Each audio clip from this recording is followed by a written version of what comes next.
Hello ನಮಸ್ಕಾರ. ಮೋದಿ ಲೆಕ್ಕ 2024 ವಿಶೇಷ ಕಾರ್ಯಕ್ರಮಕ್ಕೆ ಸ್ವಾಗತ. ನಾನು ರಕ್ಷತ್ ಶೆಟ್ಟಿ. ನಿರ್ಮಲಾ ಸೀತಾರಾಮನ್ ತಮ್ಮ ರಾಜಕೀಯ ಜೀವನದ 6ನೇ ಬಜೆಟ್ ಅನ್ನು ಮಂಡಿಸೋದಕ್ಕೆ ಎಲ್ಲಾ ರೀತಿಯ ಸಿದ್ಧತೆಯನ್ನು ಮಾಡಿಕೊಂಡಿದ್ದಾರೆ. ಒಂದು ಬಜೆಟ್ ಮಂಡನೆಯಾಗೋ ಸಂದರ್ಭದಲ್ಲಿ ದೇಶದಲ್ಲೇ ಸಹಜವಾಗಿ ನಿರೀಕ್ಷೆ ಕ್ರಿಯೇಟ್ ಆಗುತ್ತೆ. ಏನಿರಬಹುದು ಬಜೆಟ್ನಲ್ಲಿ, ಏನು ಸಿಗಬಹುದು, ನನಗೆ ನನ್ನ ರಾಜ್ಯಕ್ಕೆ ಏನು ಸಿಗಬಹುದು, ಅಥವಾ ನಾನು ಕೆಲಸ ಮಾಡ್ತಾ ಇರೋ ನನ್ನ ಕ್ಷೇತ್ರಕ್ಕೆ ಏನು ಸಿಗಬಹುದು, ಅಥವಾ ತೆರಿಗೆ ವಿಚಾರದಲ್ಲಿ ಏನಾದರೂ ಬದಲಾವಣೆಗಳಾಗತ್ತಾ, ಇದೆಲ್ಲ ಸಹಜ ನಿರೀಕ್ಷೆಗಳು ಇದ್ದೇ ಇರುತ್ತೆ. ಈ ಹೊತ್ತಲ್ಲಿ ಮಧ್ಯಂತರ ಬಜೆಟ್, ಕೇಂದ್ರ ಸರ್ಕಾರದ ಮಧ್ಯಂತರ ಬಜೆಟ್ ಮಂಡನೆಯಾಗೋದಕ್ಕೆ ಸ್ವಲ್ಪ ಹೊತ್ತು ಮಾತ್ರ ಬಾಕಿ ಇರೋದು. ನರೇಂದ್ರ ಮೋದಿ ಸರ್ಕಾರದ 2ನೇ ಅವಧಿಯ ಕೊನೆಯ ಬಜೆಟ್ ಇದಾಗಿರೋದ್ರಿಂದ ಸಹಜ ಕುತೂಹಲ ಮತ್ತು ನಿರೀಕ್ಷೆಯಿಂದ ದೇಶದ ಜನ ದೆಹಲಿಯತ್ತ ಮುಖ ಮಾಡಿದ್ದಾರೆ, ದೆಹಲಿಯತ್ತ ಚಿತ್ತ ನೆಟ್ಟಿದ್ದಾರೆ. ಏನಿರುತ್ತೆ ನಿರ್ಮಲಾ ಮೇಡಮ್ ಮಂಡಿಸುವಂಥ ಬಜೆಟ್ನಲ್ಲಿ ಅನ್ನೋ ಲೆಕ್ಕಾಚಾರ. ಇದರ ಮಧ್ಯೆ ಒಂದು ವಿಚಾರವನ್ನು ನಾನು ಹೇಳಲೇಬೇಕಾಗತ್ತೆ. ಸಾಮಾನ್ಯವಾಗಿ ಸಾಮಾನ್ಯ ಜನರಿಗೊಂದು ಲೆಕ್ಕಾಚಾರ ಇದ್ದೇ ಇದೆ. ಈ ಬಜೆಟ್ ಅಂತಂದರೆ ಅದೊಂದು ರೀತಿ ಕಬ್ಬಿಣದ ಕಡಲೆ, ಅದು ಆಗಲ್ಲ, ಅರ್ಥ ಆಗಲ್ಲ, ಅದು ಅಷ್ಟು ಸುಲಭ ಇಲ್ಲ ಅಂತ ಸಾಮಾನ್ಯ ಜನ ಭಾವಿಸಿರ್ತಾರೆ. ಆದರೆ ಬಜೆಟ್ ಅನ್ನೋದು ಕಬ್ಬಿಣದ ಕಡಲೆ ಅಲ್ಲ. ಬಜೆಟ್ ಅನ್ನೋದು ನಮ್ಮ ಬದುಕು. ಯಾಕಂತಂದರೆ ಆ ಬಜೆಟ್ನ ಆಧಾರದ ಮೇಲೆ ನಮ್ಮ ಬದುಕು ಕೂಡ ನಿರ್ಧರಿತವಾಗಿರುತ್ತೆ. ಈ ದೇಶ ಮುಂದಿನ 1 ವರ್ಷ ಅಥವಾ ಮುಂದಿನ ಆರ್ಥಿಕ ವರ್ಷದಲ್ಲಿ ಹೇಗಿರಬೇಕು, ಹೇಗಿರುತ್ತೆ ಅನ್ನೋ ಮುನ್ನೋಟ ಆ ಬಜೆಟ್ನಲ್ಲಿರುತ್ತೆ.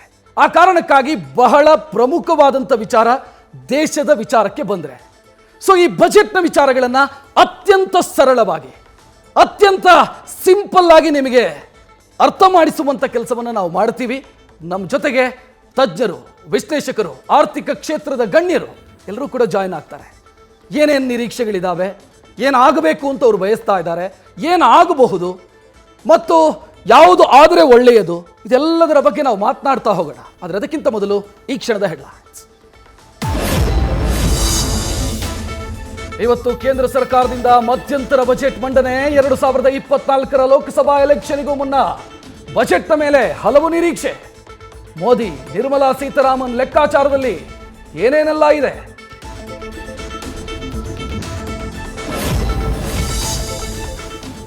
ದಾಖಲೆಯ 6ನೇ ಬಜೆಟ್ ಮಂಡಿಸಲಿದ್ದಾರೆ ನಿರ್ಮಲಾ ಸೀತಾರಾಮನ್. ಮಾಜಿ ಪ್ರಧಾನಿ ಡಾಕ್ಟರ್ ಮನಮೋಹನ್ ಸಿಂಗ್ ದಾಖಲೆ ಸರಿಗಟ್ಟಲಿರೋ ಹಣಕಾಸು ಸಚಿವೆ.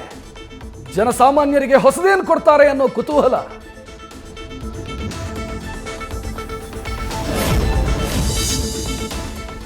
ಮನೆ ನಿರ್ಮಾಣದ ಸಾಲಕ್ಕೆ ಬಡ್ಡಿ ವಿನಾಯಿತಿ ಸಿಗತ್ತಾ? ಆದಾಯ ತೆರಿಗೆ ಪದ್ಧತಿ ಬದಲಾವಣೆ, ಟ್ಯಾಕ್ಸ್ ವಿನಾಯಿತಿ ಮಿತಿ ಹೆಚ್ಚಳವಾಗತ್ತಾ? ಮೂಲ ಸೌಕರ್ಯ ಕ್ಷೇತ್ರದಲ್ಲಿ ಹೆಚ್ಚಿನ ಬಂಡವಾಳ ಹೂಡಿಕೆ ಸಾಧ್ಯತೆ.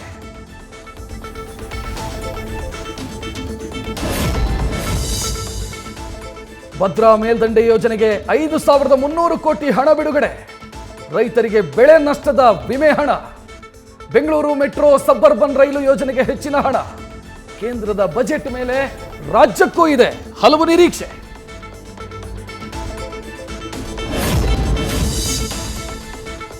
ಪ್ರಧಾನಿ ಮೋದಿ ನೇತೃತ್ವದಲ್ಲಿ ಸಂಪುಟ ಸಭೆ ಆರಂಭ. ಕೆಲವೇ ಕ್ಷಣದಲ್ಲಿ ಸಿಗತ್ತೆ ಬಜೆಟ್ಗೆ ಅನುಮೋದನೆ. ಇಡೀ ದೇಶದ ಚಿತ್ತ ಕೇಂದ್ರದ ಬಜೆಟ್ನತ್ತ. ನ್ಯೂಸ್ ಫಸ್ಟ್, ನಿರ್ಭೀತಿಯಿಂದ ನಿಮ್ಮ ಪರವಾಗಿ.